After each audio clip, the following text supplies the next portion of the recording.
Hey everyone, it's good to have you here tonight. Before we begin, I want to ask you something simple. Where are you listening from? And what time is it there right now? I always find it fascinating to imagine someone on the other side of the world, maybe lying in bed, maybe traveling somewhere, closing their eyes as I tell this story.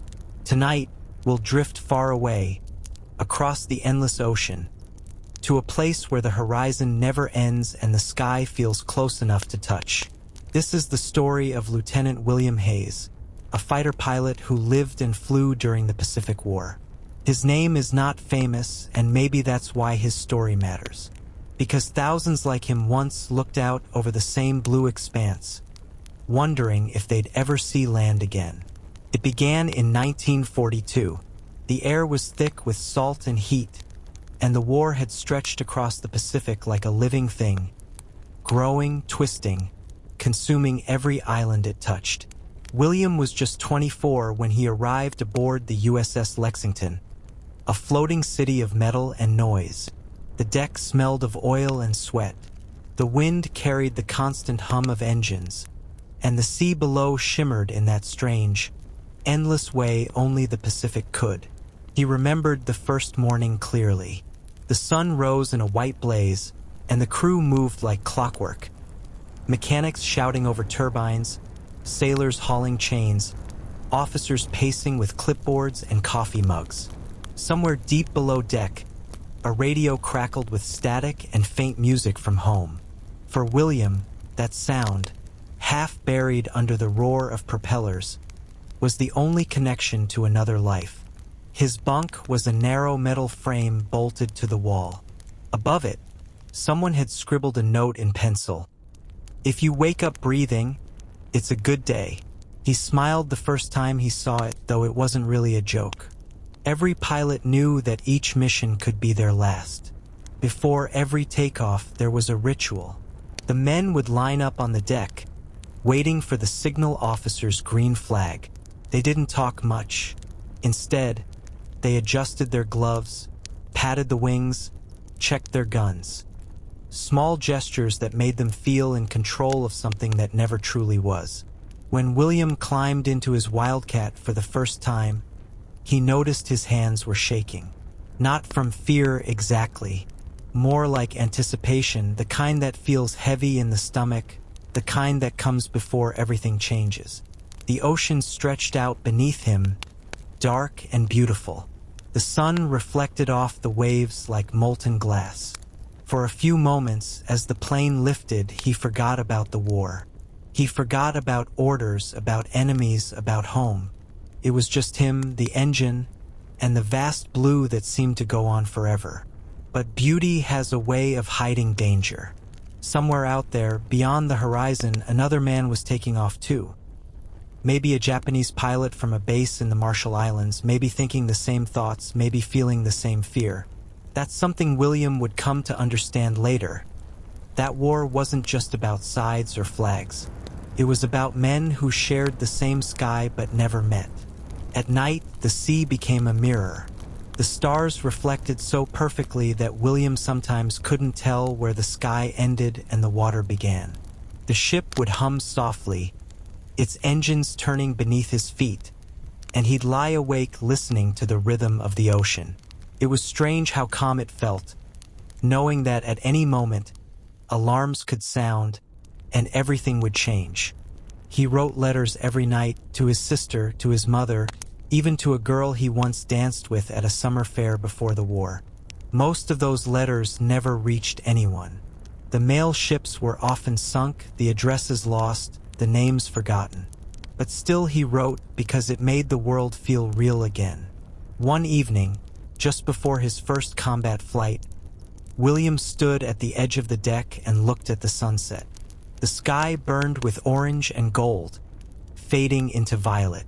He thought of the maps he'd studied. Endless islands scattered like stars, each one a name from a newspaper headline. Midway, Guadalcanal, Coral Sea. He wondered what they looked like from above. He wondered if he'd ever see them with his own eyes. The commander's voice echoed over the loudspeaker, calling for pilots to prepare for takeoff at dawn. William took a deep breath, the salt air stinging his throat. The night felt endless. The sea whispered below, and in that moment, under the dim glow of the deck lights, he realized that everything he was, his fear, his courage, his memories, would soon belong to the sky. He didn't sleep that night. No one really did. Morning came early on the carrier. It always did. The sun didn't rise slowly here. It just appeared, blazing and merciless, spreading gold across the endless blue. The sound of boots on metal, of hissing steam, of shouted orders. That was the morning chorus. No birds, no bells, just machinery and men. William sat on the edge of his bunk, rubbing the sleep from his eyes. He'd finally dozed off sometime before dawn, the hum of the ship acting like a lullaby. Now the corridor was alive with voices, laughter, coughing, the clatter of tin trays as breakfast was served. Coffee was thick and bitter, the kind that could peel paint. The scrambled eggs were grayish, the toast hard as wood. Still, everyone ate quickly. Meals weren't for pleasure here. They were for survival, fuel before the next mission. Out on the deck, the heat rose fast. It baked the metal underfoot until you could feel it through your boots. Mechanics worked shirtless, covered in grease, their faces already shining with sweat. Planes were lined up in neat rows, wings folded, waiting like silent hawks. The smell was a mix of gasoline, salt, and burnt rubber. William often thought about how strange it was that in the middle of the Pacific Ocean, surrounded by nothing but water, a group of men had built this floating airfield that felt like its own world. A city with no streets, no women, no rest. Just a few hundred feet of steel and sky. Life on the carrier was a balance between routine and chaos. There were days of absolute silence, when nothing happened, when the ocean stretched calm and endless, and then days when everything exploded into motion. Pilots learned to live in the space between those two extremes. They learned to keep their hands busy even when their minds were tired. Some carved small wooden airplanes from scrap. Some played cards for hours. Others just sat on the edge of the deck, smoking, staring at the sea. Superstition ran deep among the pilots. No one said the word last flight. They never spoke of what would happen if someone didn't return. Instead, they made quiet gestures. A touch on the shoulder before takeoff, a nod, a small half-smile. That was enough. One pilot, a red-haired kid from Ohio named Carter, kept a rabbit's foot tied to his flight suit zipper. He said it had saved his life once during training. Another carried a picture of his dog, tucked into his breast pocket, laminated in clear tape. They all had something. William's good luck charm was a small silver coin his father had given him before he left home. "For luck," his father said, "but don't rely on it too much." The sea was their constant companion. On quiet days, when the wind was soft, the men would lean against the rails and watch flying fish leap from the waves like silver sparks. Sometimes dolphins followed the ship for hours, darting in and out of the foam. It was easy, in those moments, to forget that this ocean was also a graveyard, filled with wrecks, with lives lost, with memories sinking slowly through the deep. Letters arrived once every few weeks, if the carrier met a supply ship. When they did, the mood changed instantly. Laughter echoed through the corridors.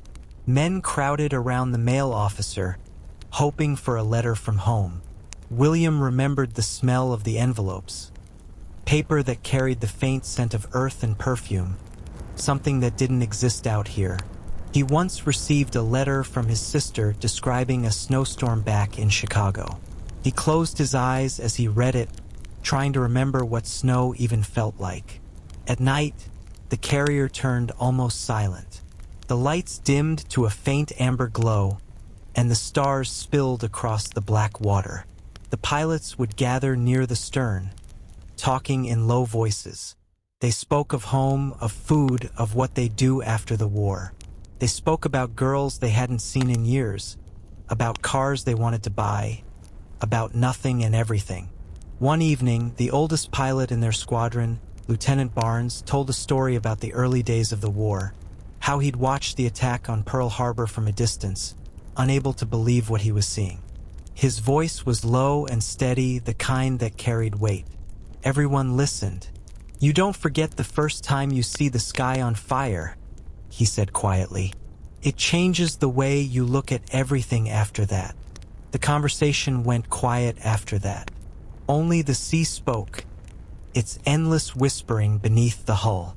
William lay awake that night, the ship rocking gently beneath him. He thought about Barnes's words.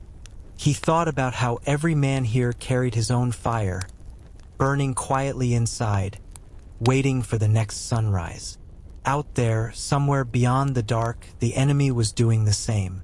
Tomorrow would bring another flight, another chance to live, another chance not to. And so the cycle continued. Steel, salt, sky, and silence. The morning of William's first combat mission began in silence. The kind of silence that doesn't feel calm but tight, like the air itself is waiting. The horizon was still pale, the sea smooth as glass, and the crew moved like ghosts through the gray light of dawn. Nobody joked this time. Nobody even spoke unless they had to. William stood beside his plane, helmet tucked under his arm, staring at the deck crew preparing the fighters for launch. The smell of fuel was thick enough to taste. Mechanics shouted last-minute checks over the wind, the clang of tools echoing through the still air. Somewhere deep in the belly of the ship, the engines began to rumble, a slow vibration rising up through the metal floor like a pulse. This was it, his first real mission. The briefing had been simple: an enemy convoy spotted north of the Solomon Islands. The squadron would fly out, sweep the area, and engage if necessary. Simple words, delivered in a calm officer's tone. But there was nothing simple about it. Every man in that room knew that this was the point of no return. Once you were in the air, there was no place to hide, no pause button, no second chances. As William climbed into the cockpit, he could hear his heartbeat louder than the roar of the engine. His gloved hands trembled slightly as he adjusted the throttle. He remembered his instructor's voice from flight school. "You'll know when it's real. Your body will tell you." The signal officer raised his green flag. William pushed the throttle forward. The deck blurred beneath him, the plane shuddered. Then, freedom. The carrier fell away, and the world opened wide. The air up there was a different world, clean, cold, and endless. The sun rose fast, flooding the cockpit with gold. For a few seconds, William forgot everything. The fear, the noise, even the war. Just the wind and the hum of the propeller. They flew in formation, 6 planes slicing through the morning light. Below them stretched the Pacific, vast and glittering, dotted with tiny islands that looked peaceful from up high. The radio crackled occasionally with short, clipped words. Nobody wasted energy talking. The further they flew, the smaller the world behind them seemed. Then, faintly, a voice came over the radio. "Eyes open, 12 o'clock." William squinted ahead. Tiny black dots against the sun. A formation moving fast. He felt the muscles in his neck tighten. The dots grew larger. Planes, Japanese Zeros, sleek and deadly, climbing toward them like silver arrows. The calm inside him shattered in an instant. The sky that moments ago seemed infinite now felt claustrophobic, filled with danger, movement, sound. "Brake! Brake!" The voice over the radio screamed. William yanked the stick hard. His body pressed against the seat as the world spun into chaos. Tracers cut through the air, thin white streaks against the blue. He could hear the rattle of his own guns, though he couldn't see what he was firing at.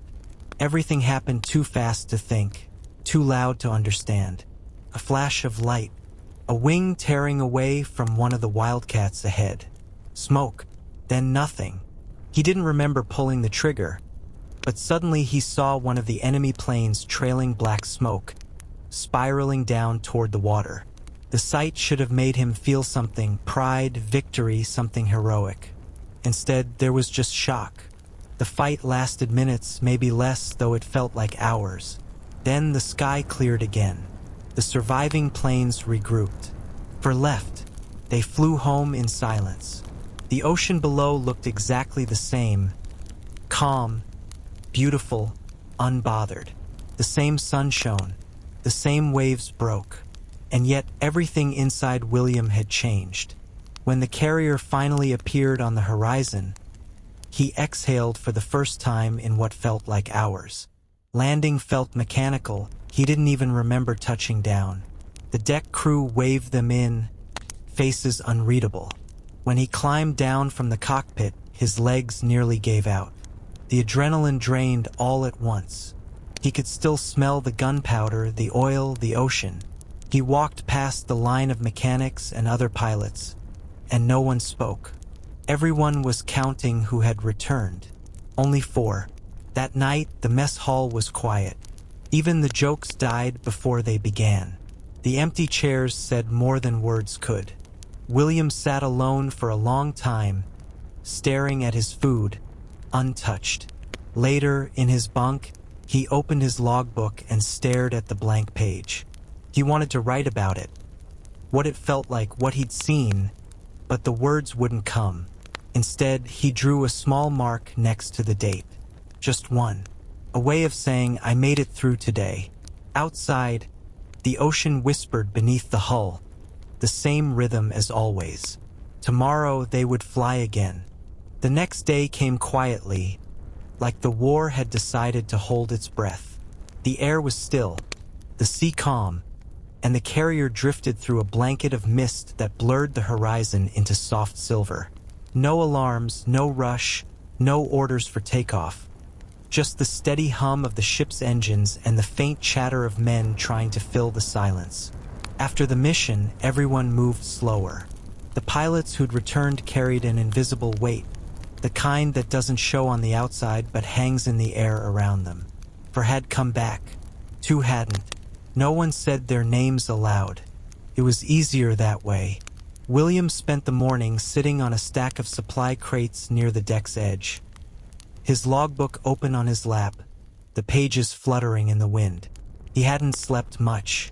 Every time he closed his eyes, he saw flashes of light, trails of smoke, the glint of sunlight on metal wings. It was strange how something that happened in seconds could replay endlessly in your mind. A few feet away, Carter, the red-haired pilot from Ohio, was cleaning his sidearm. His Lucky Rabbit's foot hung from his belt, stained and worn. He didn't look lucky today. Can you believe it? He said quietly, not looking up.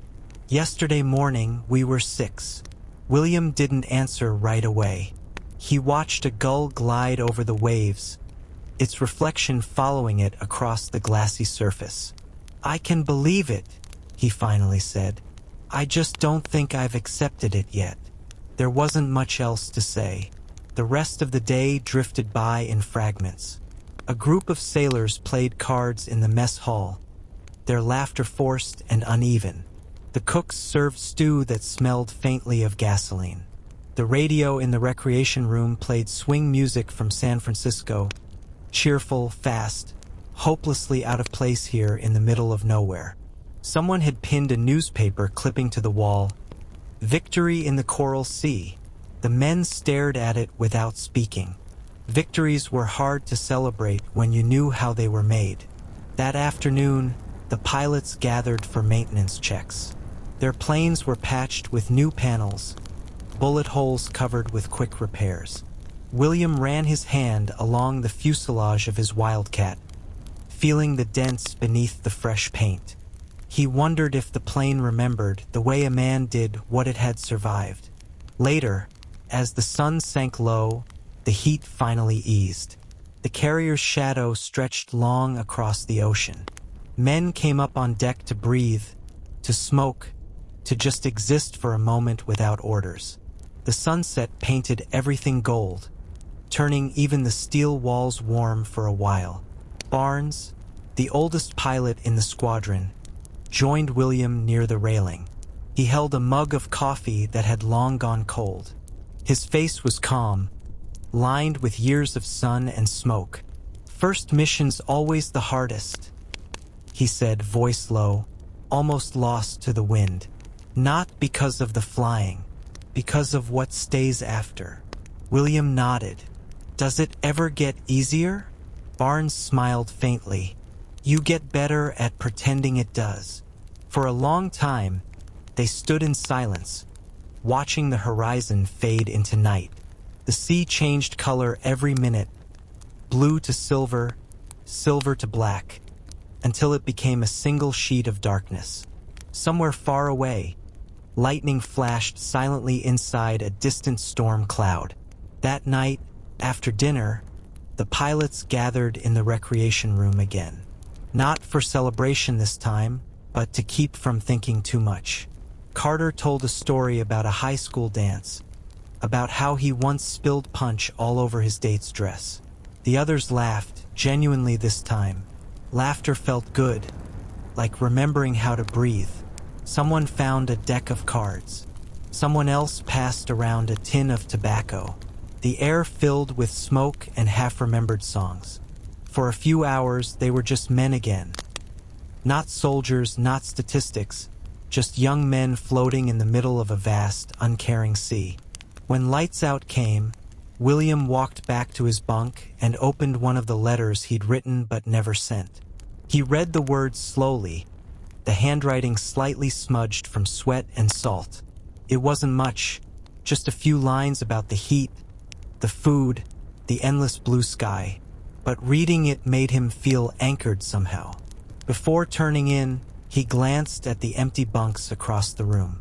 Someone had folded the missing men's uniforms neatly and placed them on their pillows. It was a small thing, but it said everything. William lay back, listening to the faint hum of the ship, the ocean breathing beyond the steel walls. He thought about how quiet peace could sound when it came between storms, and how short it always lasted. In a few hours, the alarms would sound again, and the sky would call them back. Morning light spilled across the deck like liquid fire. The air shimmered with heat even before breakfast, and a faint haze clung to the horizon. The ship moved slowly, slicing through calm waters that seemed to stretch forever in every direction. The Pacific looked peaceful that day. Too peaceful, William thought, as he leaned against the railing and stared down at it. From up close, the ocean was not blue but 1,000 shifting colors. Deep indigo, green, and streaks of gold where the sunlight broke. It moved with a rhythm that felt alive, as if the sea itself was breathing beneath them. Sometimes he wondered what lay beneath those waves, miles of darkness, the wreckage of planes and ships, maybe even the bones of men who had vanished into the silence of it all. He wasn't alone in those thoughts. Everyone aboard carried a quiet fascination with the ocean. It was their home, their enemy, and their grave, all at once. Some sailors swore they'd seen shapes in the water at night, shadows gliding just below the surface. Others whispered about the eyes, lights that flickered deep underwater, following the ship like something alive. Most laughed it off, but when the nights were especially still, no one stood too close to the edge. William remembered one night, weeks earlier, when the ship had stopped to take on supplies. The engines were quiet, and the water around them glowed faintly. A strange, pale blue light that shimmered with every ripple. Bioluminescence, the science officer had said. Tiny living things lighting up the sea. But to William, it had looked like stars drifting beneath the surface. For a moment, it felt as if the world had turned upside down. The ocean was the sky, and the sky was the sea. That morning, as he watched the waves roll past, a mechanic named Davis joined him. holding a mug of coffee that steamed in the humid air. "You ever think about what's down there?" Davis asked, his voice low. "All the time," William replied. "It's strange. The higher you fly, the more you wonder about what's beneath you." Davis chuckled. "Yeah, I heard a story once about a destroyer that went down near the Marshalls. The men who survived swore they saw something moving under them before rescue came. Big as a whale, but not shaped like one. The way they told it, you'd think the sea was alive and hungry." William smiled faintly. "Maybe it is. The ocean had a way of swallowing everything: ships, planes, noise, memory. When someone was lost in battle, there were no graves, no ceremonies, just a name written on a list and the waves closing over. The sea kept its secrets." Later that day, the carrier slowed to recover a damaged plane. One of the bombers had made a rough landing on a nearby strip of water, and the rescue team went out with ropes and boats. William stood on the upper deck, watching as they pulled the pilot aboard, pale, soaked, shaking. He was alive, but barely. When the medics carried him below, someone asked what had happened. The pilot just stared into space, his lips moving soundlessly. Later, one of the crew said he'd heard the man muttering about faces in the waves. Maybe it was the shock, maybe exhaustion, but no one laughed. Out here, strange things didn't seem impossible anymore. That night, the ship moved through still water again, the surface so smooth it reflected the stars perfectly. It was like sailing through space. William leaned on the railing, the wind brushing his face, the moonlight turning everything silver. In moments like that, he almost forgot the war existed. He thought about home, about the smell of grass after rain, about the sound of crickets, about driving his father's old car through empty roads at night. Those memories felt distant, unreal. He wondered if he'd ever see those roads again, or if his story, too, would end somewhere in the deep. Down below, the ocean kept moving, patient, eternal, indifferent. It didn't care who won or lost. It only waited. Some nights, when William couldn't sleep, he imagined the voices of those who had fallen before him carried in the waves, faint and distant, whispering beneath the roar of the engines. The thought wasn't frightening, not anymore. In a way, it felt comforting. The ocean didn't forget. It simply kept everything. And as the ship cut through the silent water, its wake glowing faintly in the dark, William realized that in this war, the sea wasn't just a battlefield. It was the keeper of all their stories. The days blended together after that: sky, sea, and duty in an endless loop. The war didn't feel like battles and victories anymore. It felt like waiting for something to happen, waiting for the next alarm, the next order, the next loss. The crew had learned to live in fragments of time. They measured life in shifts, in meals, in the sound of the whistle that marked the change of watch. Between duties, men wrote letters they could never send, smoked cigarettes in silence, or stared at old photographs until the edges curled. Some laughed too loudly. Others didn't speak at all. Everyone had their own way of holding back the tide inside them. One evening, the loudspeakers crackled again. Another mission. This time, it wasn't a drill. A Japanese convoy had been spotted near the Marianas, and the carriers were ordered to strike. The mood shifted instantly, the air filled with movement, engines warming, men running, planes being armed with torpedoes and bombs. The calm sea of the morning turned into a stage for thunder. William climbed into his plane, hands steady but heart heavy. He had done this before, yet something felt different. Maybe it was the way the wind blew that day, hot and strange, or the way the ocean shimmered with that ghostly glow again.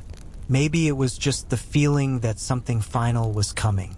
The takeoff was smooth, the formation tight. Below them, the fleet looked like toys on a blue mirror. The sun was sharp, the clouds thin and white. Then the radio came alive with clipped voices, coordinates, call signs. The target was ahead. A column of ships cutting across the water, small black dots against the blue.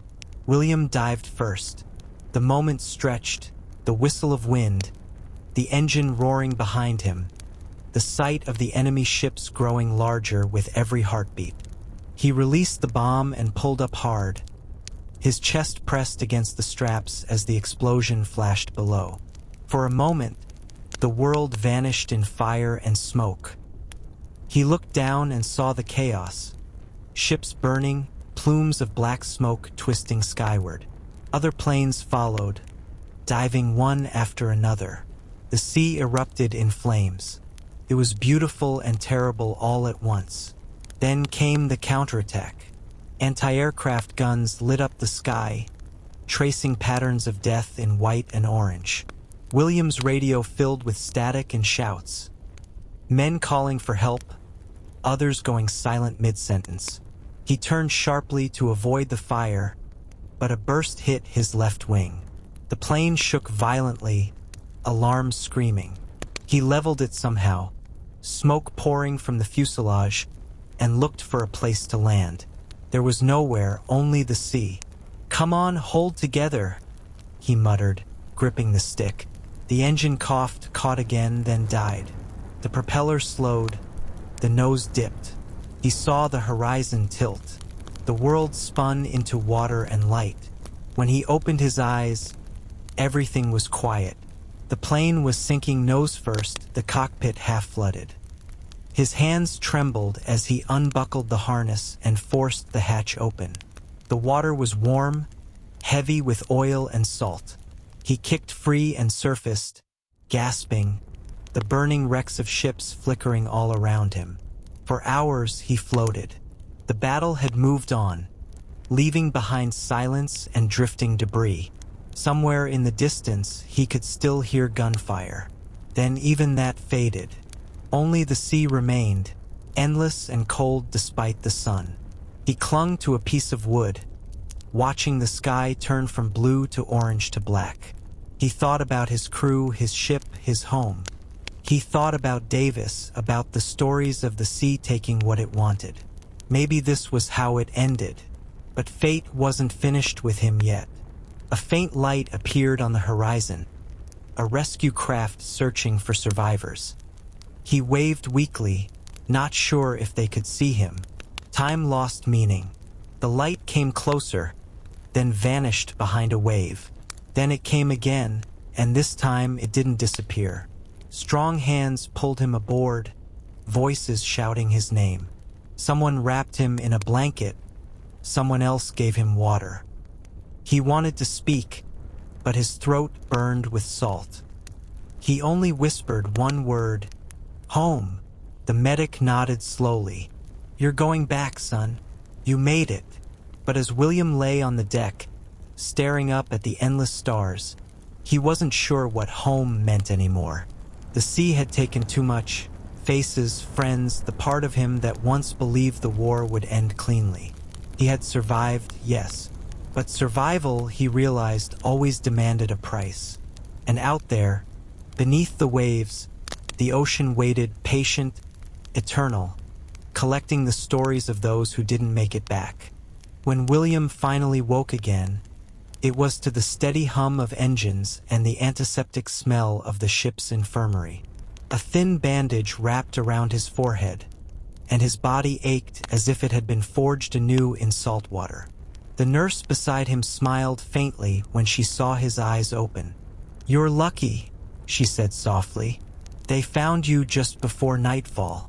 Another hour and—" She didn't finish the sentence. She didn't need to. He stared at the ceiling, trying to process what lucky really meant.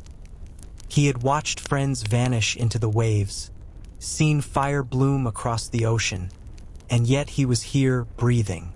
The ship rocked gently beneath him, a heartbeat in metal and water. Outside the infirmary window, the Pacific stretched endlessly, calm and deceitful as ever. The war continued somewhere out there, invisible but close, humming beneath the horizon like a coming storm. Over the next few days, William was allowed to walk again. The first time he stepped back onto the deck, the sunlight hurt his eyes. The air was thick with salt and fuel, familiar and foreign at once. Around him, the ship bustled with quiet purpose. Sailors repairing planes, officers writing reports, the world continuing as if nothing had changed. But something had changed. Every sound, a clanging wrench, a shouted order, even the cry of a seagull, carried a hollow echo now. It was as if the world had lost its center, drifting slightly out of alignment. He met Davis again, the mechanic who had once told him about the ocean's taste for souls. Davis looked older now, his skin weathered, his eyes lined with fatigue. Yet he smiled when he saw William. "Didn't think I'd see you again, pal," Davis said, handing him a mug of coffee. "Heard your bird went down hard." "It did," William replied quietly. "The sea tried to take me." Davis chuckled without humor. "She always does, but you pulled one over her this time."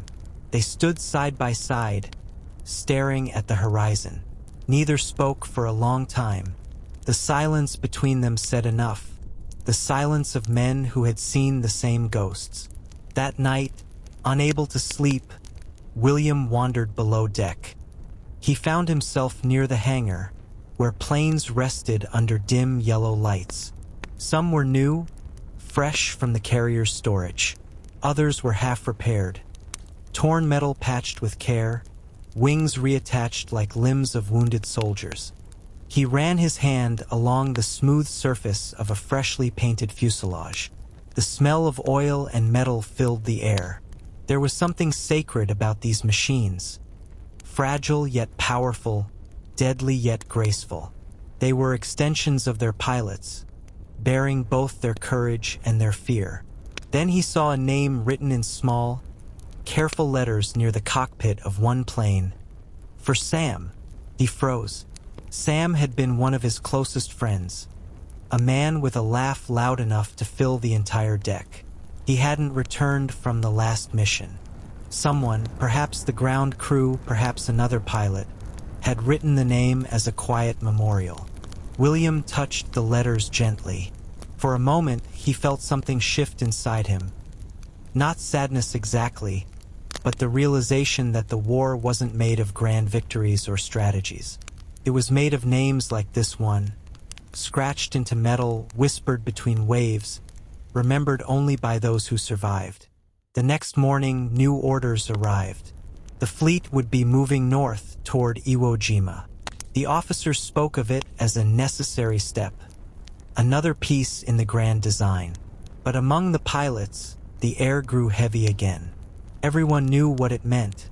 Harder missions, fiercer resistance, longer odds. William stood by his plane, a replacement newer, cleaner, yet somehow unfamiliar. He checked every bolt, every gauge, every switch more carefully than ever. He wasn't afraid of dying, not anymore. What scared him was being forgotten, becoming another name written on metal, another face that faded with time. That evening, he wrote a letter he knew he'd never send. He began it the same way he always did, "Dear Mother."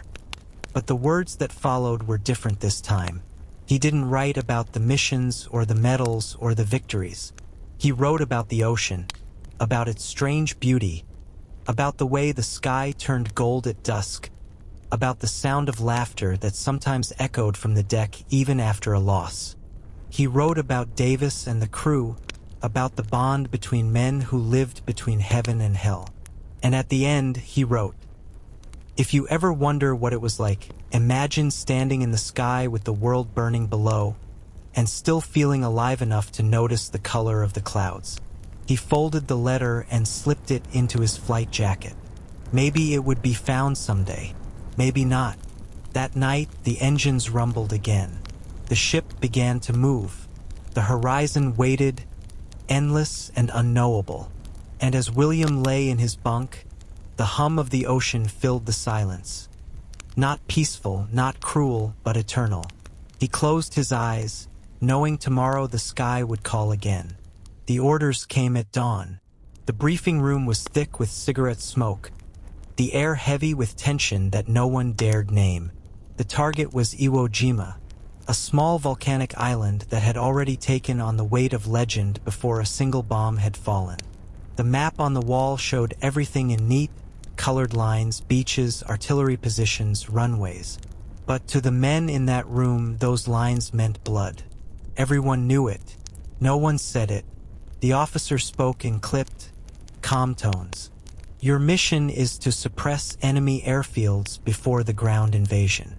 Expect heavy resistance. Flak zeros, you name it. This isn't a milk run. A few nervous laughs broke the silence, the kind that weren't really laughter at all. William sat in the back, helmet resting on his knee, listening to the droning voice but hearing something else. The faint hum of the ship's engines, the distant whisper of the sea, the quiet ticking of fate.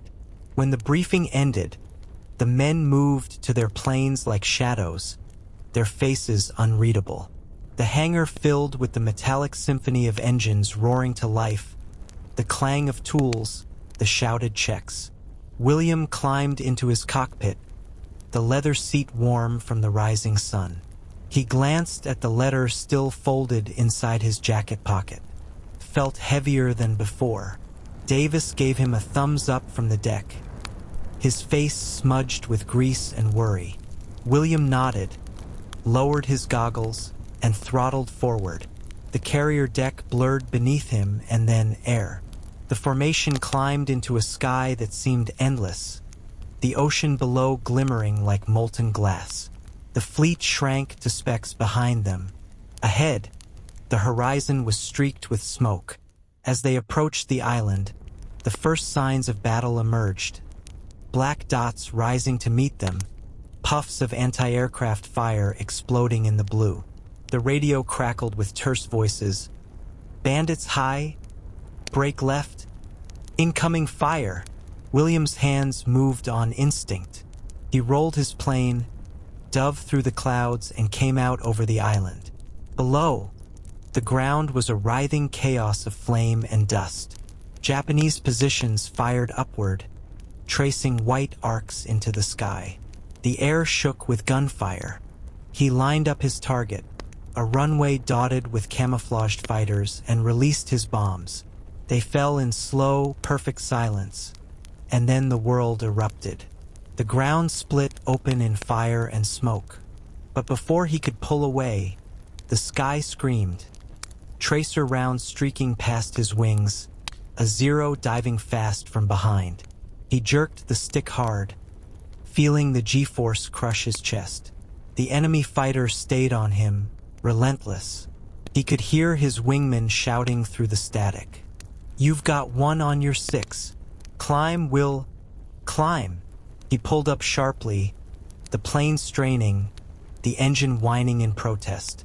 The Zero followed, tight as a shadow. Then a burst of machine gun fire tore across William's tail.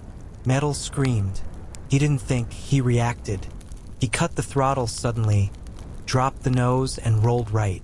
The Zero overshot just barely, and in that instant, William fired. The tracers found their mark, punching through the enemy fuselage. The Japanese plane burst into flames, spiraling toward the ocean below. For a moment, everything went still. Only the sound of his breathing filled the cockpit. He wanted to feel victory, triumph, relief, something. But instead, he felt hollow. He had seen the pilot's face for an instant before the flames consumed it. Not a monster, not a demon, just another man doing what he'd been told. He turned his plane back toward the fleet, low on fuel, low on feeling. Below him, Iwo Jima burned like a wound on the sea. On the way back, a voice came over the radio, a name that froze him. "Davis is down. Repeat, Davis is down." William's grip tightened on the controls. "Say again," he said, his voice cracking, but there was only static. He stared ahead, the horizon suddenly blindingly bright. The island, the sky, the sea, all blurred together. For the first time, he realized the war wasn't something happening around him. It was happening to him. It had taken the sky, the sea, his friends, and it wasn't done yet. By the time he landed, the deck was chaos. Smoke trailed from damaged planes. The smell of burning fuel filled the air. He climbed out of his cockpit, legs shaking, and looked toward the horizon. That endless blue expanse that never cared who lived or died above it. Davis's name wasn't on the casualty board yet, but William knew it would be by morning. That night, the ocean was quiet again. Too quiet. He sat alone on the deck, staring into the dark water, thinking about all the men whose reflections no longer stared back. He thought about the sea's strange mercy, how it swallowed them softly, leaving nothing behind but ripples.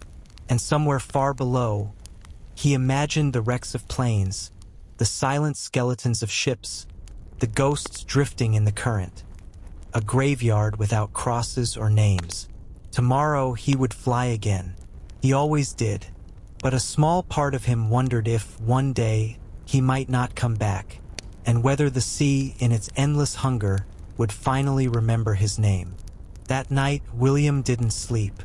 The ship rocked gently under a pale moon, and every sound seemed too loud. The hum of the generators, the creak of the metal hull, the distant murmur of waves against the bow. Sleep had become a stranger, replaced by thoughts that refused to fade with dawn. He stood on the deck long after the others had gone below, staring at the sea. The surface looked calm, almost kind, but William knew better. He knew what lay beneath it now. When he closed his eyes, he could see it clearly. The broken shapes of planes resting on the ocean floor, their wings covered in coral, their propellers frozen forever. He imagined Davis's aircraft among them. Metal twisted, the cockpit open, the ocean slowly erasing every trace of him. Somewhere out there, Davis had joined the others. The ocean kept them all. A voice interrupted his thoughts. "You still up, Lieutenant?" It was the chaplain, an older man with tired eyes and a Bible that looked older than the war itself. "Couldn't sleep," William replied, not turning away from the water. The chaplain stepped beside him, his hands tucked behind his back. "Few can after what we've seen. The ocean has a way of keeping you awake." They stood together for a while in silence, the moonlight rippling across the deck. Then the chaplain spoke again. "You know, when I was a boy, my father was a sailor. He used to say the sea remembers everything. Every shipwreck, every storm, every man who ever set foot upon it. It remembers, but it never speaks."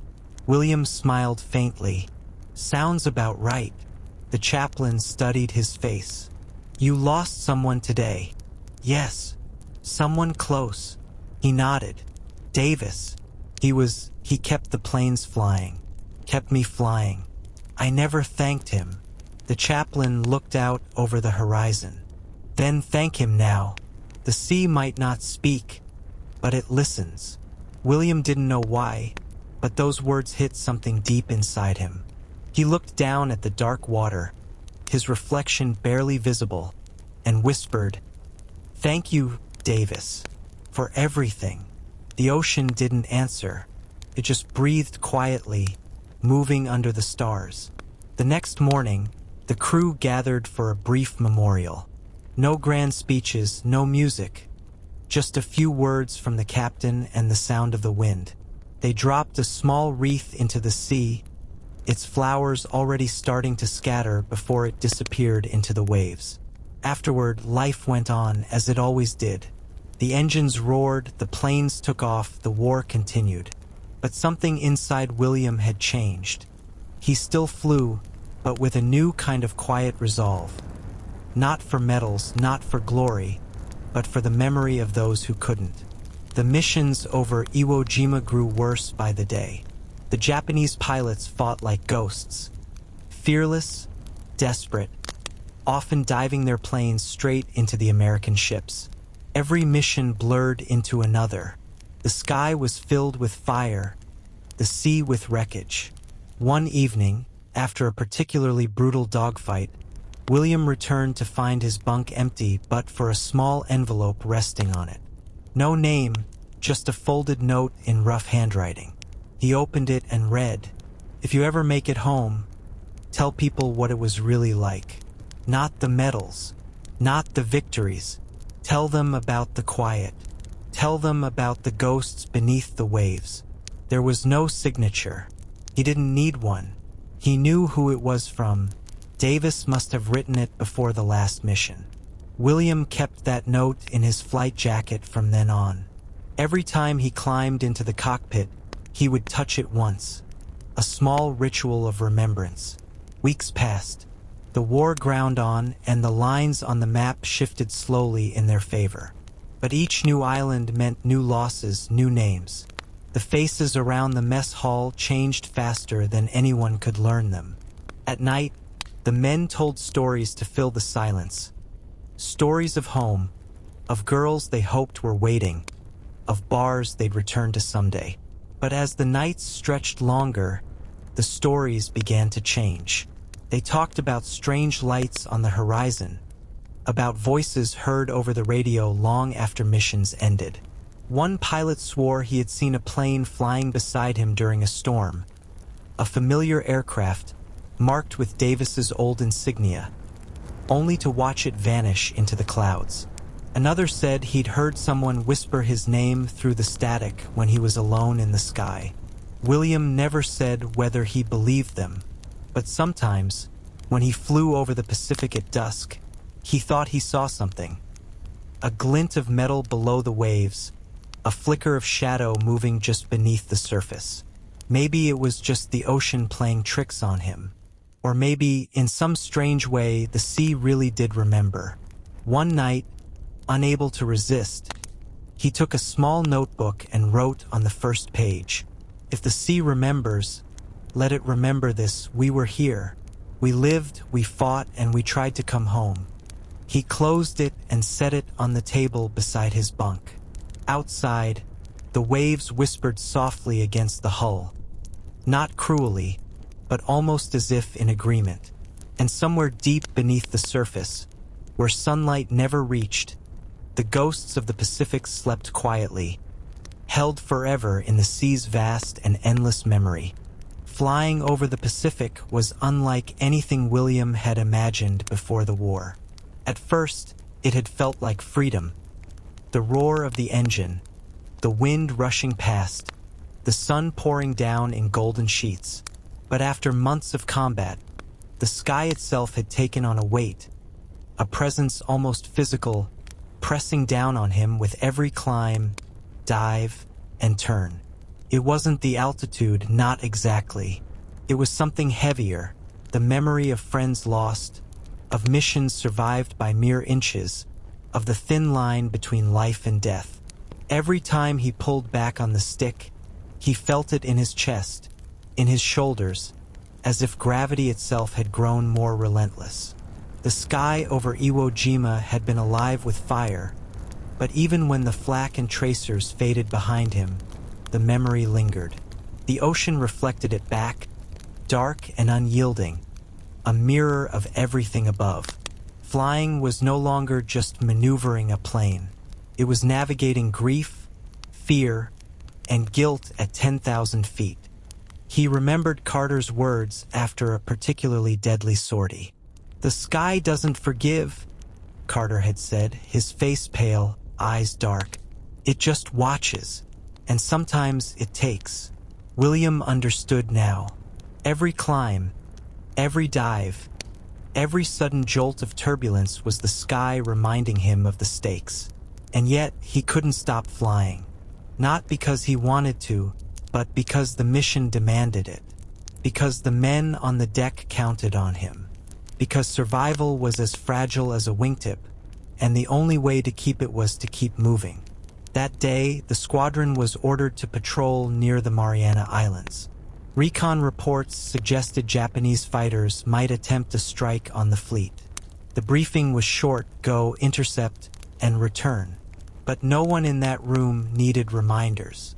The air was heavy, even in the hangar, with the scent of fuel, sweat, and anticipation. William climbed into his Wildcat, checking every gauge twice. The sky stretched before him like a canvas, deceptively peaceful, and he felt that familiar knot of tension in his stomach. He thought about Davis and the others, all the friends who were gone now. Their faces flickered in his mind with every pre-flight check. The formation lifted off. Below, the carrier shrank rapidly, a metal island floating on endless blue. The air was thin and sharp, the sun bright enough to sting his eyes. They flew in tight formation, scanning for threats, the hum of engines a constant heartbeat. Hours passed without incident. The sky was almost serene, but William knew better. The Pacific could turn violent in a heartbeat. The enemy could appear from anywhere, from below the clouds, behind a mountain of water, or simply from nowhere. Every shadow in the sky felt alive, a threat waiting to materialize. And then a flicker, at first barely noticeable but unmistakable, a Zero climbing fast from the east. The formation tightened instantly, guns hot, and the radio erupted with commands. Bandit, 6 o'clock. Brake left. Brake left. William rolled his plane into a dive, the adrenaline pushing him to the edge. The Zero followed, weaving with terrifying precision.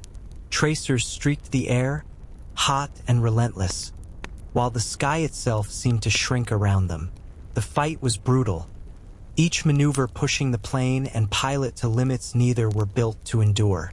Somewhere during the chaos, William glimpsed the ocean below, calm, deceptively indifferent. It didn't care about the planes, the pilots, or the fire above it.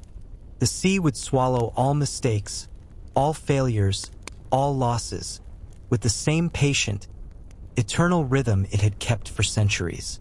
He managed to shake the enemy, pulling into a steep climb that left the Zero behind. His wings shuddered, his chest heaving. He didn't feel triumph. He felt the weight of the sky pressing down, a reminder that survival was never simple, never assured. Every breath, every heartbeat, every movement was a negotiation with the world above and below him. By the time they returned to the carrier, the sun was low. Shadows stretched across the deck, and men moved silently, repairing, refueling, preparing for the next sortie.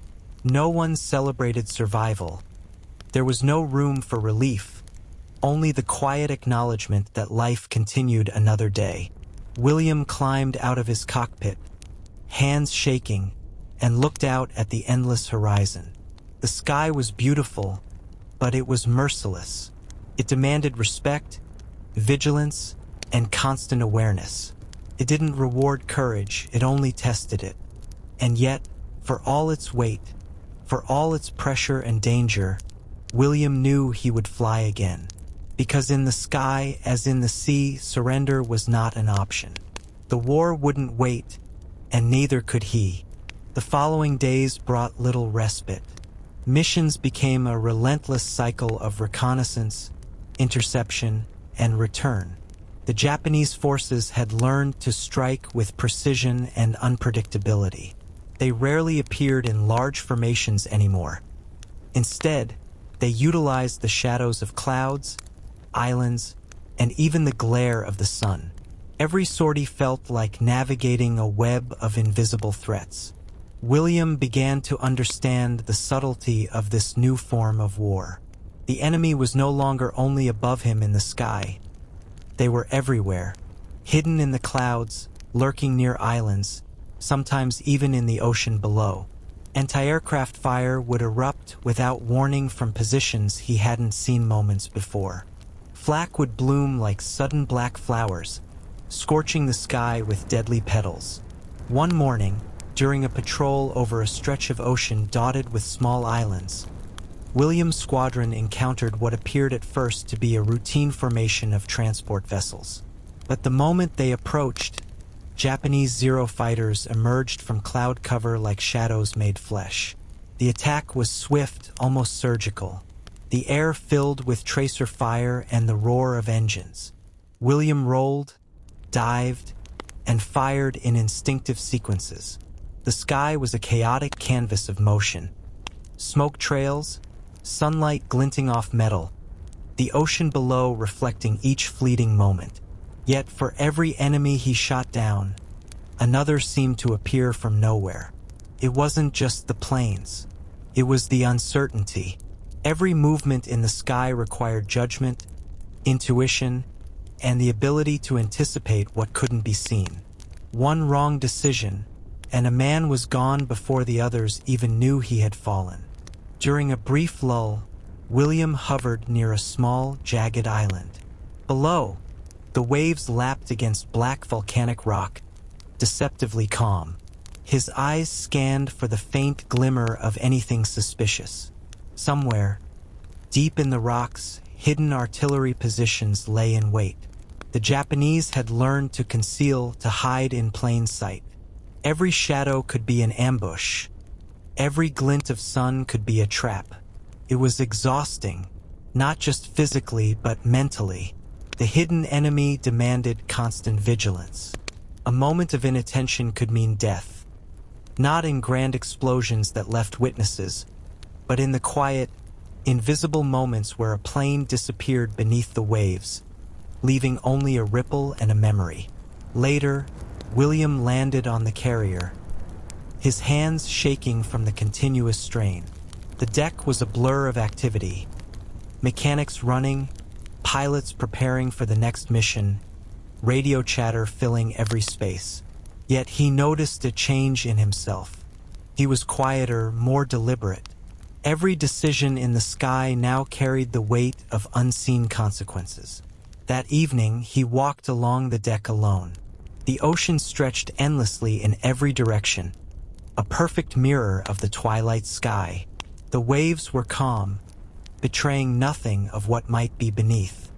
He thought of Davis and the others lost, of the planes now resting quietly on the ocean floor, and of all the men who had never returned from missions like this.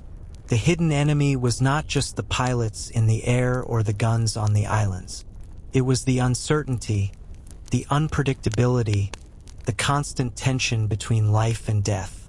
It lived in every shadow, every cloud, every flicker of light on the water. It was patience personified.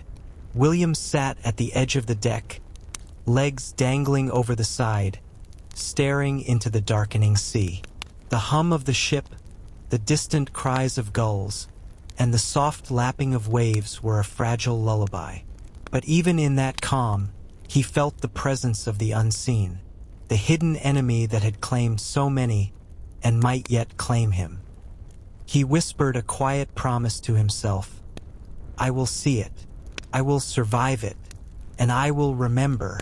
The Pacific waited below, silent but ever vigilant. The following missions tested William in ways he had never imagined.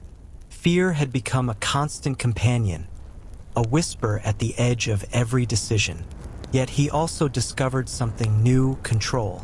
Not over the war, not over the enemy, but over himself, his instincts, his reactions. Flying was no longer a simple task of mechanics and maneuvers. It was a delicate balance between terror and mastery. He learned quickly that fear was necessary.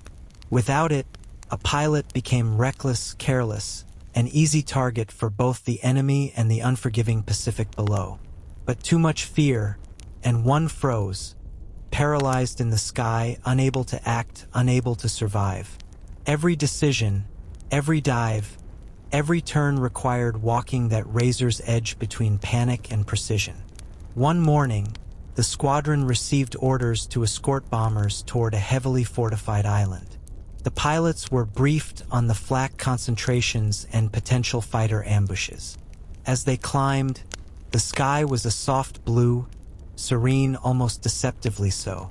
William's heart pounded in rhythm with the engine. They approached the island in silence, the ocean below shimmering like molten glass. first, nothing happened. Then, as if from nowhere, the sky erupted. Tracers streaked past wings, black puffs of flak exploded against the sunlight, and enemy fighters descended from clouds like predators. William felt the fear spike instantly, sharp and electric. But he recognized it. He embraced it. Fear became a tool, a signal. Told him when to roll, when to climb, when to dive. It sharpened his senses, made his reflexes faster, more precise. Every motion in the cockpit became a conversation with fear itself, a negotiation for survival. Amid the chaos, he noticed his squadron behaving differently. Some men panicked, spinning their planes, shouting over the radio. Others were calm, eerily so, almost detached. William realized that control wasn't the absence of fear, but the ability to act despite it. That thin line between fear and control separated those who survived from those who didn't. During one maneuver, he had to dive sharply to avoid a zero that came out of nowhere. The plane shook violently under him, alarms screaming. He could see the ocean rushing up, endless and indifferent. In that instant, the instinct to survive overpowered everything else. He pulled up just in time, heart hammering, lungs burning. The sky calmed again, but the lesson lingered. Fear was not the enemy. It was the compass, and control wasn't about mastery of the plane or the environment. It was mastery of self, of mind, of reaction. Back on the carrier, William sat alone on the deck, watching the sun dip below the horizon. The waves reflected the fading light, turning the Pacific into a liquid fire. He thought about how many men had learned this lesson too late, their planes lost to the depths, their names whispered in silence. He touched the note from Davis in his flight jacket. Remember, it wasn't just a memory, it was a guide. William understood now that the thin line between fear and control would define every second of the war above and below the waves. At night, he couldn't sleep as usual.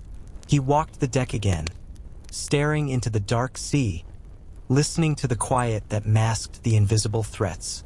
The hidden enemy was patient, but he had learned patience too. The thin line between fear and control had become his edge. And as he stared at the vast, indifferent Pacific, he whispered once more, "I will survive. I will remember, and I will fly again."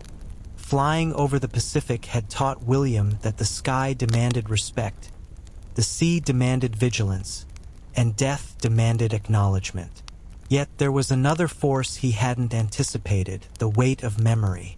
The faces of those lost haunted him, not as ghosts in the air, but as voices echoing in the quiet moments between missions. It started subtly. At first, it was just a whisper in his mind, a fleeting thought he couldn't place. Then, during long patrols, he began to hear it more distinctly. The echo of Davis's laugh, faint but unmistakable, carried in the wind against the cockpit canopy.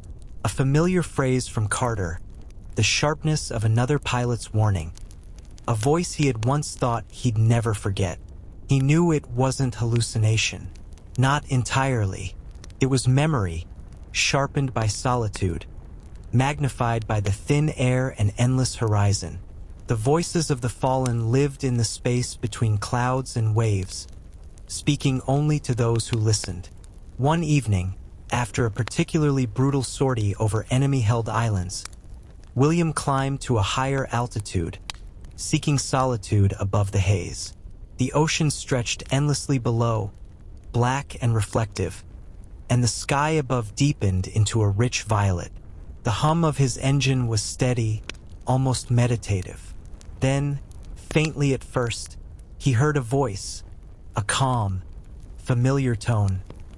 "Keep going, Will. You're doing fine." It was Davis. William's heart jumped. He looked around, scanning the sky. Nothing, just endless clouds, sun sinking low, and the unbroken line of water below. Yet the words persisted, unbroken, repeating in rhythm with the engine. "Keep going." Other voices joined, softer, almost like echoes. Carter warning him of unseen flak, a wingman shouting to avoid a dive too steep, the gentle admonitions of men who had trained and fought beside him. Each voice carried memory and experience, a chorus of the lost guiding him through the uncertainty of the sky. It was comforting and painful at once. Comforting because it reminded him he was not alone. Painful because every voice was a reminder of who would never return. William realized that these voices were part of the hidden enemy he had feared. Not the Japanese fighters, not the flak, not the storms. This was a quieter enemy, the weight of memory, the constant presence of those who had paid the ultimate price. And like the ocean below, it was patient, relentless, inescapable. On the carrier that night, he found himself speaking softly to the darkened deck, as if the voices could hear him. "I hear you. I remember. I won't forget." No reply came, only the distant lapping of waves and the low hum of engines. But he felt it, the acknowledgement, the unbroken bond that survived beyond fire and flak, beyond waves and time. The next day, William carried himself differently in the sky. Each maneuver was guided not only by fear and control but also by remembrance. Each dive, each climb, each roll was a tribute to those who could no longer fly beside him. In quiet moments between missions, he would sit on the deck and watch the horizon, thinking of the voices. They were everywhere, carried in the wind and the hum of the engines, beneath the waves and above the clouds. The voices of the fallen were not to be feared. They were to be honored. And William had begun to understand that in this war, memory was as vital as survival, as essential as skill, as inevitable as the sea itself. Above him, the Pacific sky stretched endlessly. Below him, the waves whispered secrets he could never fully understand. And in between, William flew, carrying fear, control, and the voices of those who had gone before him, guiding him through the silent, eternal war above and beneath the ocean. The Pacific was deceptive. Most days, it gleamed under the sun, calm and inviting. But every pilot knew the truth, that calm was a thin veil, a fragile surface hiding chaos beneath. And William was about to meet that chaos head-on. The orders were routine, at least on paper. Patrol a stretch of open water near the Mariana Islands, watch for enemy vessels, and report any suspicious activity. Simple, straightforward, yet the ocean had its own plans. As the squadron lifted off, the sky was a flawless blue. The horizon stretched infinitely, the sun painting the water with gold. The engines roared, steady and reliable, but William's instincts prickled. Something was off. Too calm, too perfect. By mid-morning, dark clouds began to gather on the horizon. Not storm clouds at first, just a gray line, faint, unthreatening. But as the hours passed, they thickened, rolling and swirling like liquid mountains. The air grew heavier, charged with static that made his hands tingle on the controls. Then came the wind. It wasn't violent at first, only insistent, pushing the planes off course. But it grew, and soon the squadron was flying into a wall of turbulence. Rain began to fall, stinging his face through the canopy, and the world became a blur of gray. Visibility dropped to nearly nothing. William's heart raced. He could feel the thin line between fear and control wavering. The storm wasn't just weather. It was an enemy, unpredictable and relentless, testing every instinct, every maneuver, every reaction he had learned. Suddenly, a flash of black crossed the sky, a Zero, diving through the sheets of rain. The enemy had taken advantage of the storm, using the clouds and wind as cover. William rolled sharply, narrowly avoiding tracer fire. The storm's roar masked the engine sounds, the radio chatter, everything except the pounding of his own heart. He dove and climbed, weaving through rain and wind, dodging bullets and gusts alike. The sky had become a living battlefield, each motion a negotiation with forces both human and natural. Every second was survival. Every decision mattered. One mistake would mean plunging into the ocean below, swallowed instantly by its indifferent depths. Amid the chaos, he noticed the storm itself seemed almost conscious, gusts aligning with enemy fire, lightning illuminating the silhouettes of distant planes. William knew it was coincidence, but in that moment, the sky felt alive, aware, punishing and testing him simultaneously. Hours seemed to pass in minutes. The squadron fought desperately, engaging the enemy while battling the storm. A wingman spiraled out of control, disappearing into a gray wall of rain. William's stomach tightened. The thin line between fear and control was tauter than ever. Finally, after what felt like eternity, the storm began to relent. The clouds parted slightly, revealing patches of blue. The enemy planes had scattered, and the surviving pilots regrouped, battered but alive. The ocean below was calm once again, masking the chaos that had just passed above it. William's hands were raw from gripping the controls, his mind buzzing with adrenaline. He glanced at the horizon, realizing something profound. The sky, like the ocean, demanded respect. It could nurture, it could terrify, and it could test men in ways they could not predict. The storm had been a teacher, ruthless and patient, and he had survived its lesson. Back on the carrier, William descended from his plane, body trembling, soaked through, but alive. The deck crew looked at him with a mixture of relief and awe, knowing he had returned from the edge of a storm that would have claimed many. That night, he sat alone, staring at the stars emerging above. The sky was calm again, beautiful and eternal, but he knew its temper, its unpredictability, its capacity for both destruction and revelation. And he understood, more deeply than ever, that survival in the Pacific was never about the next mission alone. It was about respecting the sky, mastering fear, and embracing the lessons hidden in every storm. The ocean whispered below, dark and endless, and somewhere in the vastness, the ghosts of the fallen waited silently, watching, guiding, and reminding him that every edge he survived brought him closer to both life and understanding. The next assignment took William and his squadron toward a small, remote island chain that intelligence reports barely mentioned. On maps, it was just a faint smudge, a series of jagged rocks rising from the Pacific like black teeth. The men began calling it the Island of Shadows. Approaching the islands, William noticed something unnerving. From above, the land appeared almost peaceful. Dense green forests, narrow beaches, calm lagoons. Yet every instinct in his body told him danger lurked in the shadows. The first mission over the island revealed why. Anti-aircraft fire erupted from concealed bunkers, camouflaged beneath the canopy. Japanese fighters seemed to materialize from nowhere, diving at the squadron with precision. The pilots quickly realized that every rock, every tree, every shadow could hide a hidden gun or enemy plane. William's Wildcat wove through bursts of tracer fire, his heart pounding. The island itself seemed to fight back, shaping the battle with cliffs and ridges that funneled planes directly into lethal traps.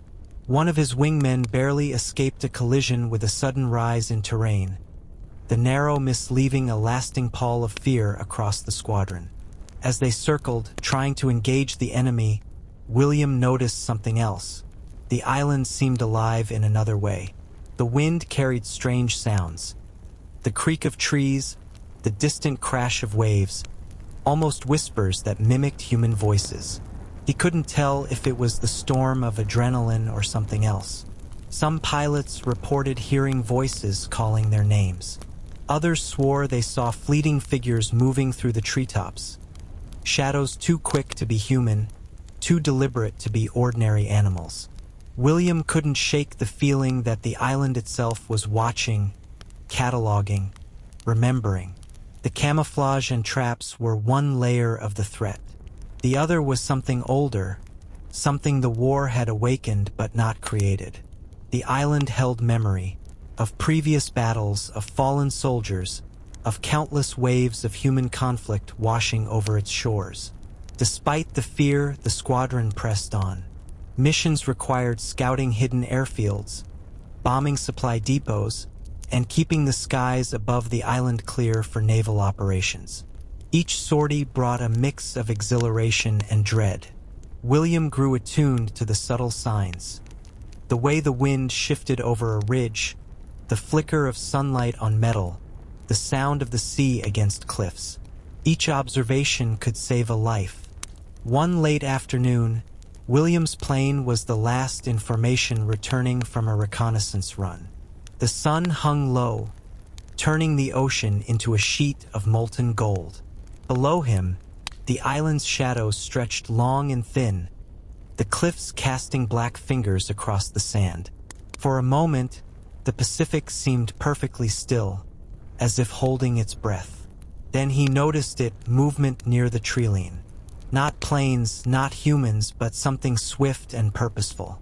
A shadow darted from one rock to another, disappearing as quickly as it appeared. William's chest tightened. He couldn't explain it, couldn't name it. Yet a primal instinct told him it was dangerous. The rest of the squadron landed safely, but William lingered, circling above the island for a few more tense minutes before finally climbing to open ocean. The shadows below receded, but the memory of them clung to him. That night, he wrote in his notebook, documenting the day's events. Not just enemy fire or flak positions, but the feeling of being watched, the whispers of wind and trees, the sense that the island remembered everything. "This place," he wrote, "is alive. It is both enemy and witness, teacher and executioner." Sleep that night was shallow. In dreams, the island of shadows stretched endlessly, cliffs towering, waves crashing, shadows darting and whispering. He awoke multiple times, the voice of the Pacific in his ears and the weight of the sky pressing down as ever. William knew the island of shadows would not be the last place to test him. Every mission, every flight over the Pacific brought new challenges, new lessons, new horrors. But he also realized something essential. Survival wasn't just about skill or courage. It was about awareness, about recognizing the layers of danger, the seen and unseen, the natural and the unnatural. And somewhere in the dark of the island, in the shadows that had eluded his vision, the past waited silently, watching, cataloging, and waiting for the next generation to remember. The Pacific had a way of teaching patience, and the island of shadows had taught William that the unseen could be as deadly as the obvious. But nothing prepared him for the long silence that followed. The mission slowed, reconnaissance became routine, and the sky, for brief stretches, seemed almost empty. Yet William knew that this calm was treacherous. The ocean and the islands had a memory, and it was only a matter of time before it demanded payment. He flew low over the water one morning, the carrier a distant speck behind him, the horizon unbroken and indifferent. The air was warm, the sunlight glinting off the waves, but an eerie quiet settled over the ocean. No birds, no distant thunder of artillery, no enemy aircraft. Just a thin wind whispering across the cockpit canopy. It was the long silence of the dead. Every pilot knew it.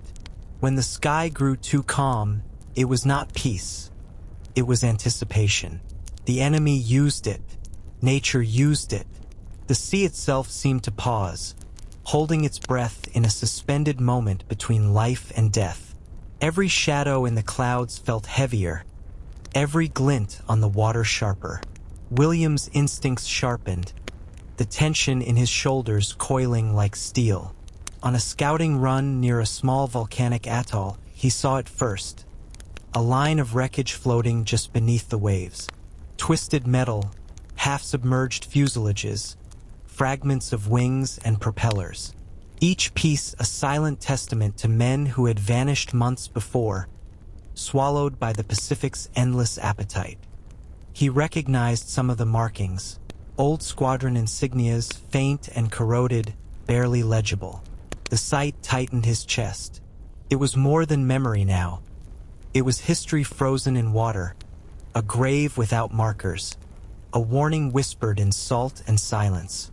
The long silence of the dead wasn't empty. It was full of lives ended abruptly, of voices lost in the roar of engines, of planes descending into nothing. That afternoon, William returned to the carrier shaken, but he did not speak of what he had seen. He wrote in his notebook instead, "The dead are patient. They do not forget, and the ocean does not forgive." Life continued, of course. Missions persisted, and the men adapted to the unspoken rhythm of the Pacific. The bursts of violence, the lull of silence, the constant oscillation between threat and calm. But the long silence weighed on William more than any storm or enemy fighter. It was a reminder that the sky could wait, that the ocean could wait, that the enemies could wait. But eventually all of them would act.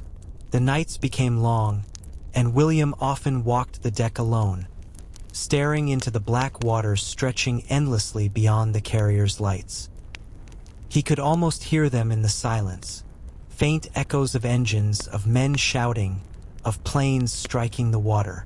The voices were soft, but insistent, reminding him that he had survived while others had not. Some nights, he imagined the wrecks beneath the waves, the planes resting like forgotten sentinels, the pilots frozen in their final moments. The ocean didn't mourn them. It merely held them, patient and eternal, a mirror to the sky above. During these walks, he came to a grim realization. Survival was not just a matter of skill or courage. It was awareness. It was respect for the silence, for the weight of history, for the memory embedded in every wave and every cloud. The Pacific demanded this acknowledgement, and those who ignored it did not return. And so William carried on, flying missions, dodging flak, engaging enemy fighters, and returning to the carrier. But now he did so with a new reverence, a deep understanding of the long silence that followed each sortie, a silence that was never empty, never indifferent. It was full of memory, full of warning, and full of the patience of the dead. Above him, the sky stretched endless and blue. Below, the ocean waited. And in between, William flew, carrying fear, control, memory, and the awareness that the silence of the dead was as real a threat as any enemy in the sky. Days stretched into weeks, and the Pacific began to feel smaller yet more infinite at the same time. The long silence of the dead had left its mark on William, a quiet vigilance, a careful watchfulness that no mission could shake. Yet one evening, as the sun dipped low and painted the horizon in blood-red hues, he saw something that made even his experienced heart tighten. Fire on the horizon. At first, it was just a faint glow, a reflection of the sun against distant clouds. But as he squinted through the canopy, the glow grew brighter, hotter, a persistent line of orange that cut across the endless blue. Smoke began to rise, curling into the sky in thin, sinister plumes. Something was burning, and it wasn't far from their path. The squadron altered course, engines whining as they accelerated toward the source. Below, the ocean was calm, but William could feel the tension in the air, a prelude to the chaos that awaited. As they approached, details emerged. A small convoy of enemy supply ships set ablaze, surrounded by scattered flares and strafing aircraft. The fire reflected in the water, doubling the terror. The Japanese fighters emerged like phantoms from the smoke, their silhouettes black against the fiery backdrop. The squadron engaged immediately, the sky erupting into violence. William Dove rolled and fired in a blur of reflex and instinct. The roar of engines mingled with explosions, the sharp smell of cordite and fuel filling the air even through his oxygen mask. It was a different kind of fight. Not the isolated, carefully plotted dogfights over an empty sea, but chaotic, violent, unpredictable. The fire on the horizon illuminated every twist and turn, every narrow escape. Shadows leapt across the clouds, planes dove through the smoke as if chasing their own reflections. Every movement could mean life or death. Amid the chaos, William caught sight of a bomber struggling to maintain altitude, its fuselage blackened by anti-aircraft fire. Without thinking, he veered to shield it, drawing fire away from the crippled aircraft. His own plane shuddered as bullets tore past, the canopy streaked with sparks from near misses. For a fleeting moment, he felt weightless, suspended between survival and catastrophe. The fire burned brightly below, consuming ships, barrels of fuel, supplies, everything. The smoke billowed high, a dark column against the dying sun. It was mesmerizing, terrifying, a living entity consuming all in its path. William felt an odd clarity in the midst of panic. The Pacific was alive in ways he had only glimpsed before. The fire on the horizon was not merely destruction. It was warning, revelation, and a test of endurance all at once. Hours later, the battle subsided. The enemy planes retreated, the convoy destroyed, and the smoke began to drift with the wind. William and the surviving squadron limped back toward the carrier, their planes damaged, their nerves frayed, but alive. On the deck, the air smelled of salt, oil, and sweat. Mechanics worked feverishly to repair engines and wings, while pilots shared quiet murmurs of relief and disbelief. William stepped back, watching the horizon. The fire had gone, leaving only the calm ocean and fading traces of smoke. Yet the memory of it burned as vividly as the flames themselves. That night, William sat alone, staring out at the vast black waters. He thought of the men lost, the planes gone, the fires both literal and metaphorical that stretched across the Pacific. He understood now that the war was not merely fought in moments of engagement, but in these echoes, the long shadow of events, the trails of destruction, the memory of what had been burned away. The fire on the horizon was more than an enemy attack. It was a reminder that survival in the Pacific required more than skill, courage, and instinct. It required respect for chaos, for unpredictability, for the raw elemental forces that shaped the war above and beneath the waves. And as he traced the line where the sun had vanished, William whispered once more, "I will see it, I will survive it, and I will remember it all."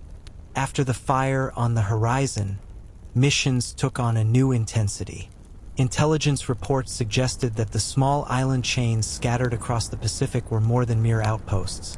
They were repositories of secrets, caches of supplies, hidden airstrips, and sometimes stories that the war itself had buried.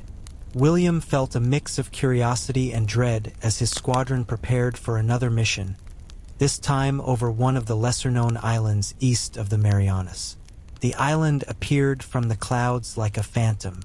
Dense jungle covered most of its surface, interrupted by jagged cliffs and narrow sandy beaches. At first glance, it looked deserted, untouched, almost peaceful. But William had learned better. Every shadow could conceal a hidden gun. Every rustle of leaves could signal an ambush. Every calm lagoon could hide danger beneath its reflective surface. They approached at high altitude, scanning the coastline for enemy activity. As they descended, faint signs of habitation emerged. Abandoned huts, makeshift runways overgrown with weeds, and rusted vehicles that hadn't moved in years. Yet something felt wrong. The island seemed aware. The canopy shifted as if it were watching, and the wind carried sounds that didn't belong. Low creaks, whispers, the almost imperceptible shuffle of movement among the trees. William circled the island slowly, trying to map the hidden dangers. Then he saw it. A narrow clearing in the jungle camouflaged almost perfectly.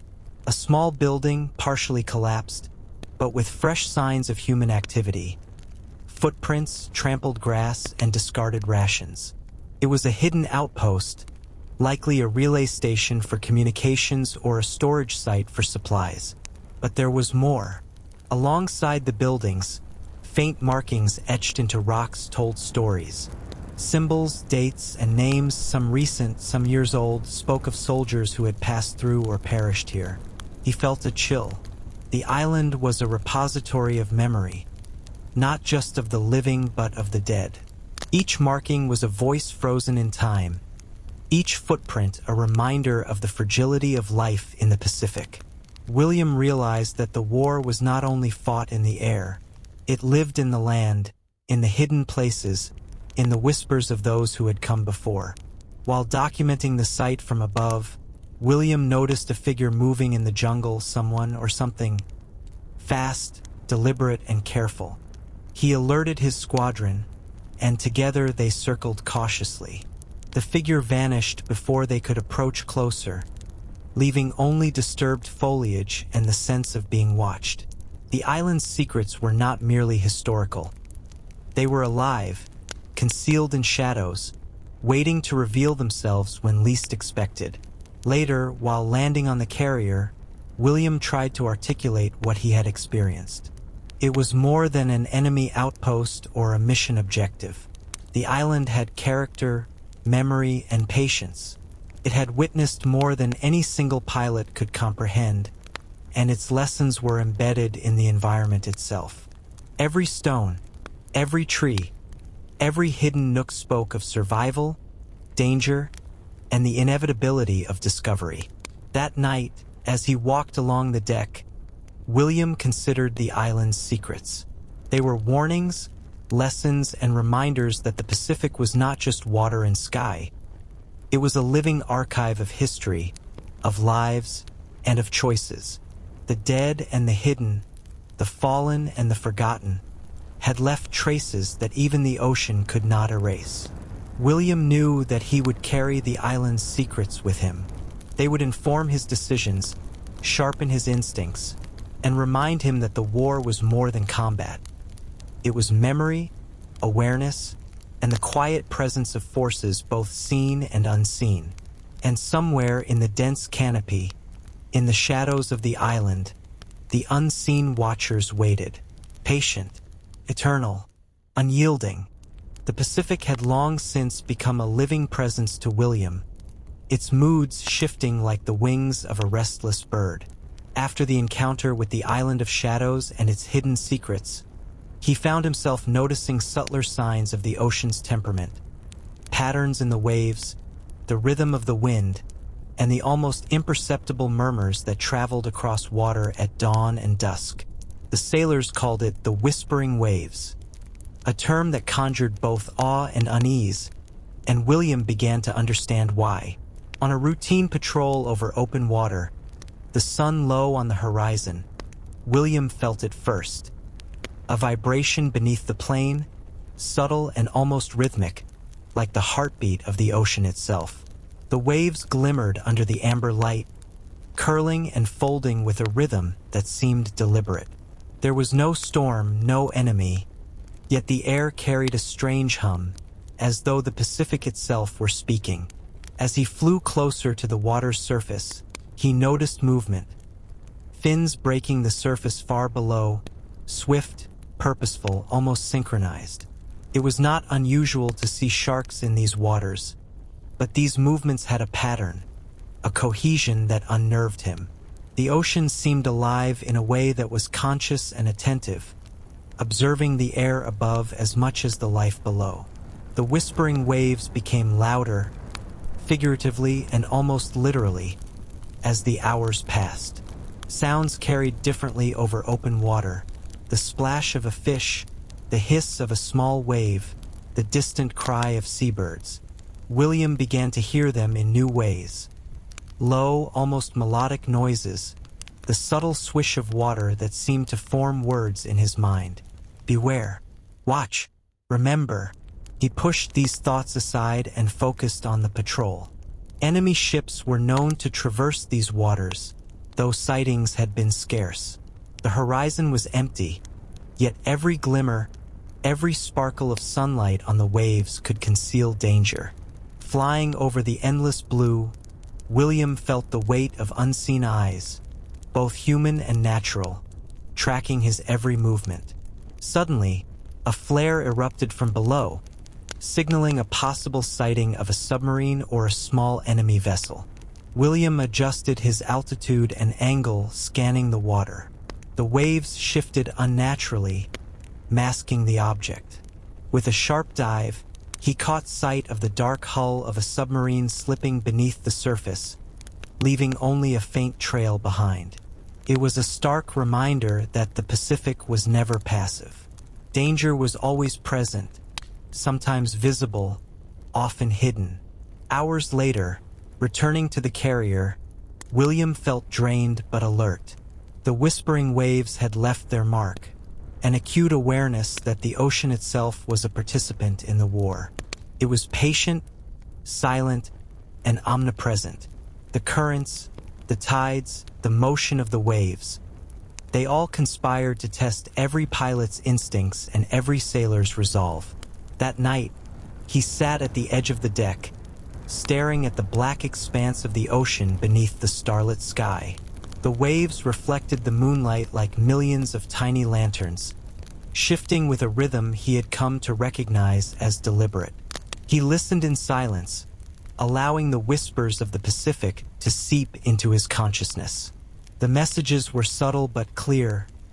Survival was as much about perception and intuition as it was about skill. William understood that the ocean, the islands, the sky, and even the storms were interconnected. Each held memory, each held lessons, each bore witness to the lives that passed through this theater of war. The whispering waves were not merely water in motion. They were storytellers, guardians, and reminders of the immense and relentless power that shaped everything in the Pacific. And as he climbed into his bunk for the night, listening to the gentle lapping of water against the carrier hull, William realized that he had begun to hear more than just waves.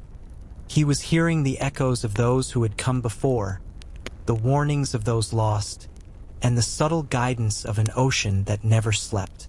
The whispering waves were patient, they were eternal, and they would not forget. The Pacific was a vast stage, but William had learned that the theater of war extended far beyond the surface of the water and the green jungles of the islands. Above, the sky held its own dangers, both seen and unseen. The pilots began referring to it quietly as the eyes in the sky.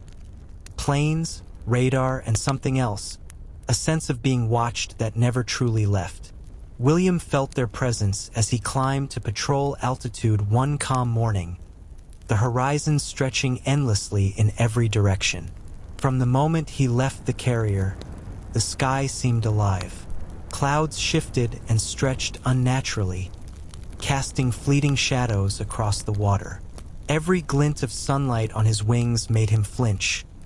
Every reflection from the ocean below seemed like a signal, a warning.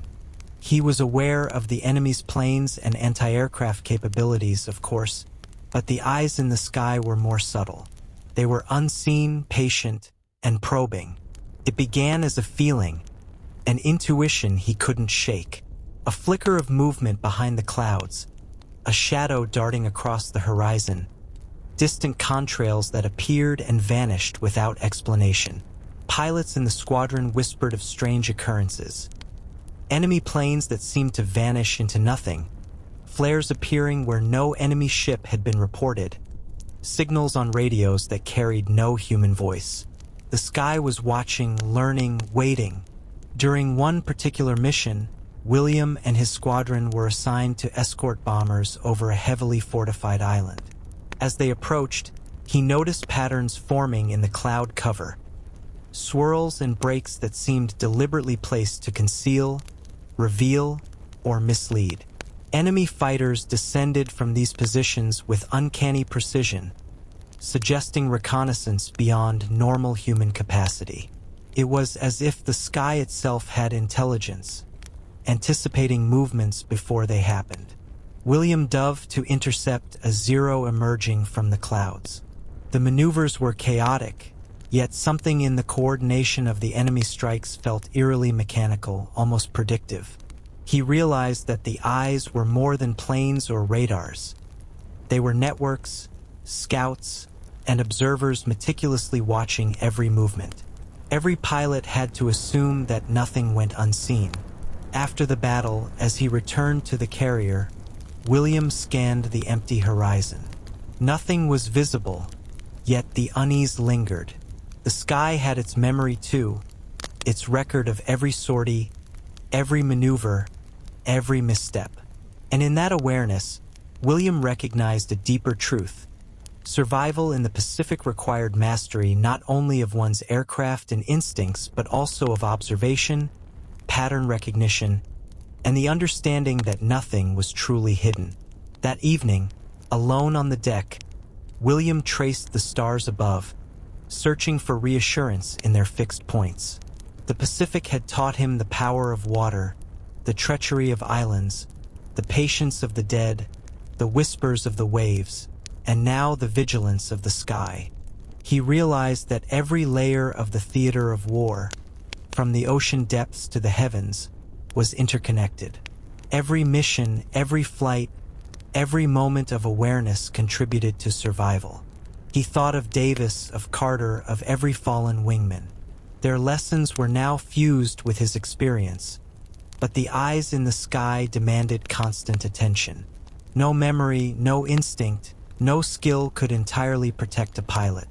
One had to remain vigilant, adaptable, and always aware of the layers of observation that extended above and below.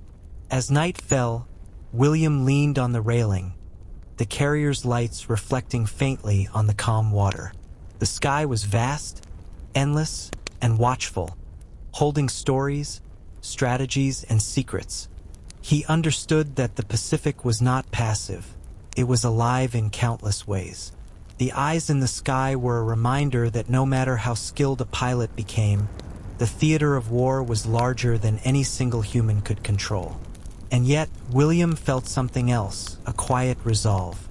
He had learned to respect fear, to navigate storms, to honor the dead, to listen to the ocean, and now to acknowledge the vigilance above. In that respect, he found strength, clarity, and a measure of control. The eyes in the sky would always watch, but he would always adapt, survive, and continue the fight. The Pacific, in its entirety, water, land, sky, and memory, was an enemy, a teacher, and a witness. And William, flying through it, had begun to understand not just how to survive, but how to navigate the endless layers of observation, danger, and history that defined every second above and below its vast, indifferent expanse.